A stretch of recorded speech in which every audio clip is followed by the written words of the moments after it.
Hello, all you hardcore boxing fans out there. How are you doing? It's Russ here from Poker's Corner, the biggest gob in sport. We say the things on here that nobody dare say. Now, other YouTubers, they're just lickers, aren't they? 90% lickers. If you don't believe me, well, are you ready for this one? Were you in the rules meeting? Of course you were. Yes, I was. Right. So I just want to clarify something.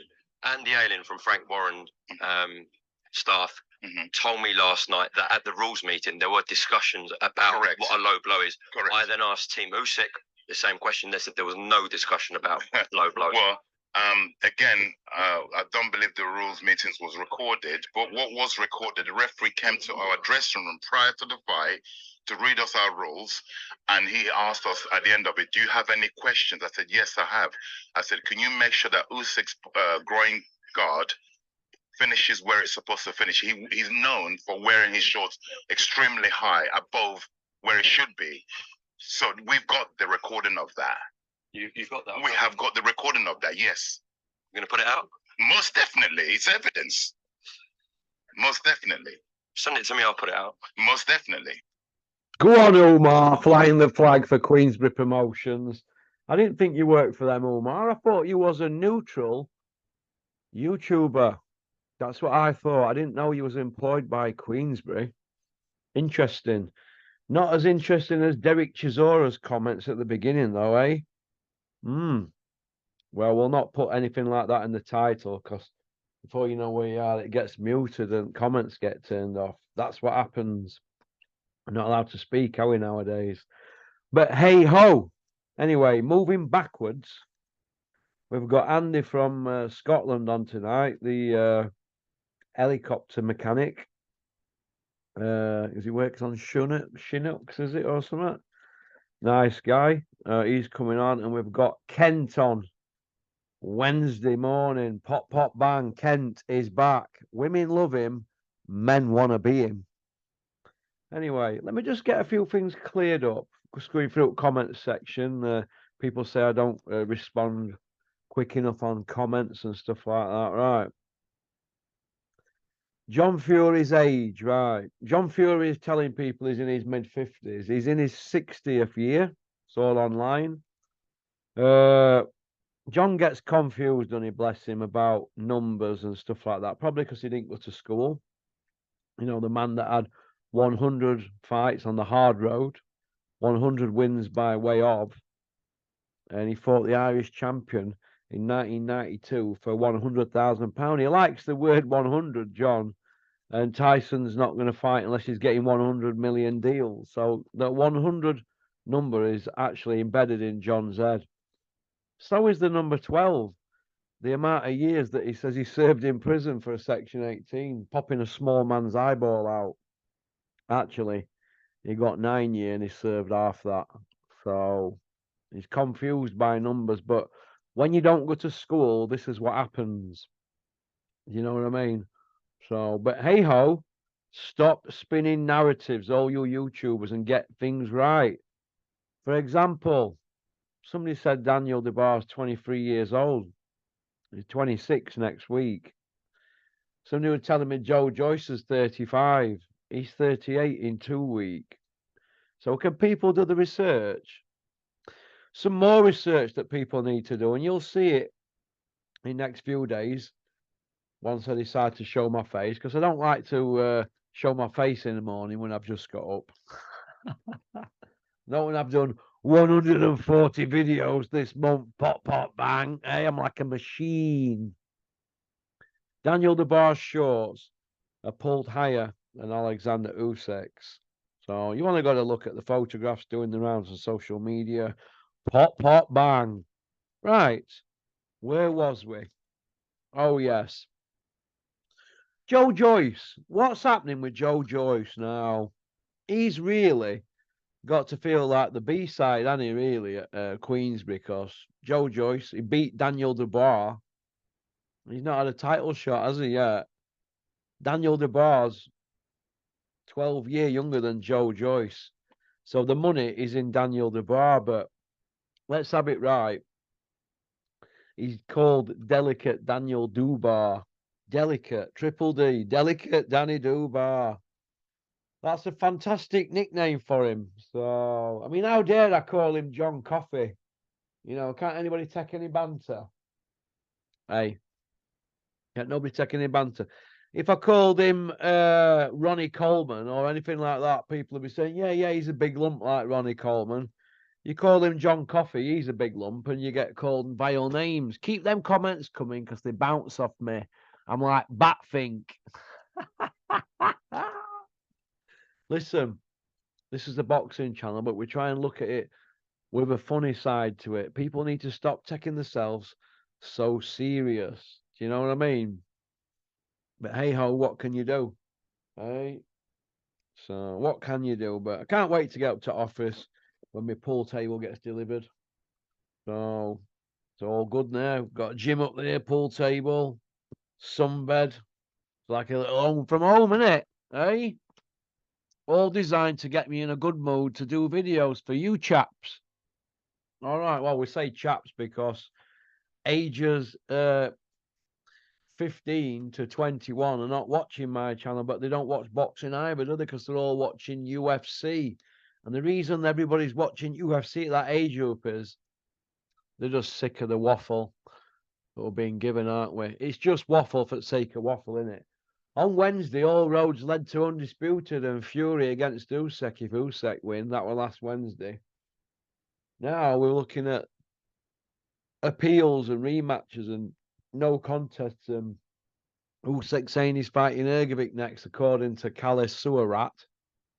So if the WBA belt gets stripped from Usyk, that means the belts are more fragmented than ever. Do we all remember Eddie Hearn when Joshua turned pro? All roads lead to Undisputed. When they had the opportunity to fight Wilder, they were all arguing about splits, weren't they? So these people change their mind like the wind, don't they?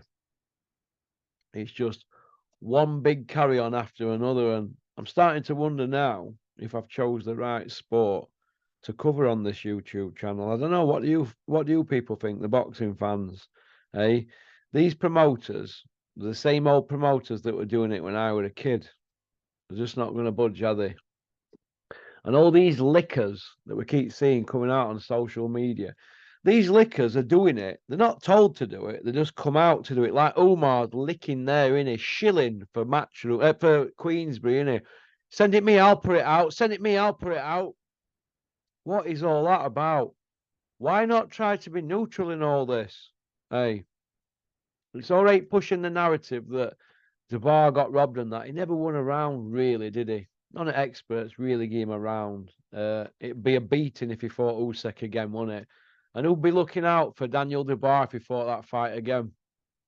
But if we back up to when he first turned pro, he came from nowhere, didn't he, really? He dropped Joshua in sparring up at Sheffield at the EIS. Before you know where you are, Bricktop got wind of it and signed him, didn't he? Against everybody's wishes up there. They wanted him to develop. Everybody wanted Daniel Dubois to develop. And now he's in a situation where he's not fully developed and he's not ready for these sort of fights. But if he'd have had another 4 years up there and probably gone to Olympics and stuff like that, he might have been a developed fighter. But now he's a bit like a worse version than Anthony Joshua, really, isn't he? There's no mental strength there. That comes with time, mental strength. Hanging around the boxing fraternity for years. That's mental strength. If he'd have stayed up there another 4 years, he'd have been mentally strong. Now, as soon as he gets clipped, he's all at sea, isn't he? We've got a guy here, strong as an ox. Dave Allen says he couldn't budge him in clinches. He didn't clinch once with Usyk. Why didn't he just get a grip of him and maul him? That's what Tyson Fury will do to him, won't he? He'll get a grip of him. That's what he'll do. He tried to have a fight with him, but really he was swinging one punch and two punch combinations every now and then. That's food and drink to somebody like Usyk, a master technician, master. So I'm just wondering if it were a mistake on Daniel Dubois' team, or should I say his father, to take that offer from Bricktop instead of developing as a fighter up there.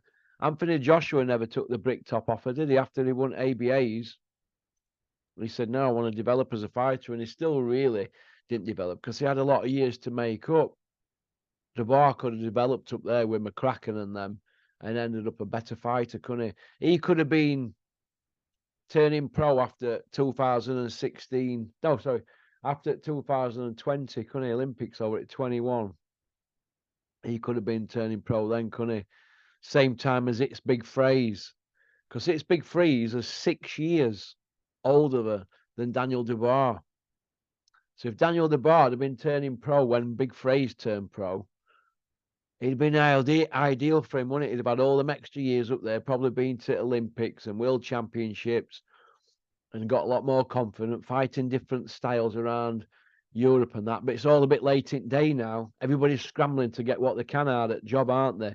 They've got a little, tiny olive branch. And let me tell you this, it's not even an olive branch. It's a twig.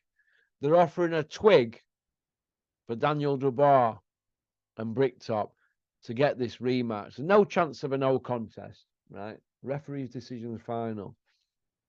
But they might be able to kick up enough force to get that belt stripped off Usyk or get a rematch. I doubt it very, very much. But if they do, that's the only open cat in hell's chance they've got of getting any more money out of the job. Because if they actually cared about Daniel Dubois, they won't put him in with Usyk again, would they? He ain't got a chance, has he? What they'll do, they'll start him again. Go put him in with Nathan Gorman. See where he's at. Go back to the beginning of your best win. But let me tell you this, Nathan Gorman's got to be kicking himself watching Daniel Dubois fight, hasn't he now? Delicate Danny. And he really, come on. If Nathan Gorman had been better prepared, he might have done him. But he might have missed the boat now.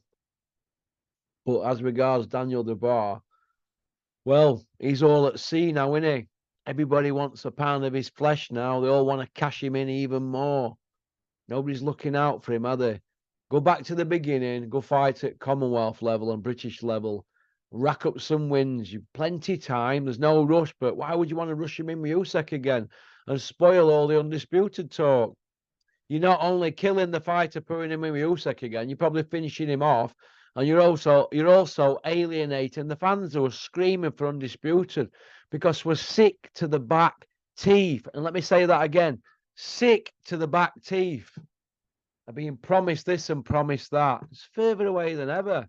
These people don't care for Daniel Dubois. They don't care for boxing fans. They care for pound notes, vultures. And the father has obviously got about 2 brain cells in his head. He's got to take 60% at blame. The rest of it's got to lie with Bricktop and all the people around them who are matching them. I mean, how many trainers have they been to now? Eh? How many trainers have they had them now? We had Martin Bowers, didn't they? They've had Shane McGuigan. Mark Tibbs turned his nose up at him because there's too many people meddling by the sounds of it. And now they've gone to Daddy Don Charles, who's not had a world title win yet. So, you know, where are they heading with him? Now, it looks like they're going to get rid of Don Charles. He'll be down the road because if he isn't, and they keep Don Charles on and it happens again, they'll kick themselves, won't they? So they're flapping. If they've got any brains, they'll send him out to America to get some proper sparring in. He doesn't need a trainer at the moment, and he's parking up for 6 months in America. Go learn your craft, then come back and decide who you're going to train with, and then you go again, don't you? At Commonwealth level, British level, you go again. Go fight David Adelaide. That's an in-house fight that can be made easily. Go and fight Fabio Wardley. That fight can be made easy because Dylan White's not going to want to work with Eddie Hills, is he? With Fabio. Go fight Wardley or David Adelaide. Go put him in with Dave Allen, who you were going to fight not long ago. That'd have been a good move for him. Invest in your fighter. People keep talking about home advantage and purse bids and stuff like that to me. Let me just say this. Bricktop lost the purse bid by 25%. An 8 million purse bid beats a 6 million purse bid. That's 25% more.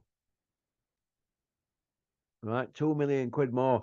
That is the biggest margin, 25% for anybody to lose a purse bid in years. in years. I mean, I've been told 29 years. I've been told 30 odd years. So we're going to see, aren't we? But does anybody know? Can you do some digging on that one? Get back to me, pop, pop, bang. Let's invest in our fighter for home advantage because we want him to win. And what do? They're going for 5 belts for Daniel Dubois, who doesn't sell a ticket. They're going for 5 belts in a fight for for a unified 5 belts. Fury's got the other belt. So if he gets them 5 belts and no rematch clause and wins, he's got Fury. Then he's undisputed. That would be unbelievable for him, wouldn't it? Beat Usyk and beat Fury and you're undisputed. 2 fights away from legendary status. But instead, they lost the purse because they didn't invest in their man. Their man. And now we've got sour grapes, haven't we? We've got Derek Chisora blaming it on race. You all heard what he said. There's white judges, white referee, Usyk's team are surrounded by whites. It's almighty white, according to Derek, innit? Am I not allowed to say that? That's Derek Chisora's words, and nobody's mentioning it in the mainstream media, are you? All you YouTube camera jockeys, you don't mention that there, what Derek Chisora said. Old punch drunk Derek. You mind he said it tongue in cheek? He said it with malice. That's how them people talk. In malice. Do you know what I mean? And he got caught out on camera saying it. That's the bottom line. You can't blame race on that. Did Enzo Macaronelli blame race when he and John Lewis stopped the fight? When he shouldn't have done and then apologised for it? Fair play to Ian John Lewis? No, he didn't. So why is Derek running around saying that? If Derek's running around saying that, everybody else will be saying that from that camp. It's a joke. Why ain't anybody pushing Frank Warren on Derek Chisora's comments? Nobody's going to do that, are they? Pop, pop, bang. All right. Big shout out Spartan Demolition, and thank you very much to everybody that's liking and subscribing and leaving a comment. You know what I mean? That's what's that, 140 videos for a month. We are smashing it. And we're only just getting warmed up because I'm going nowhere. So get ready. Pop, pop, bang. And anybody who wants to do a Zoom with me, grow a pair. Don't chat about it. Grow a pair. You know the email, porkycorner@mail.com. Booyaka!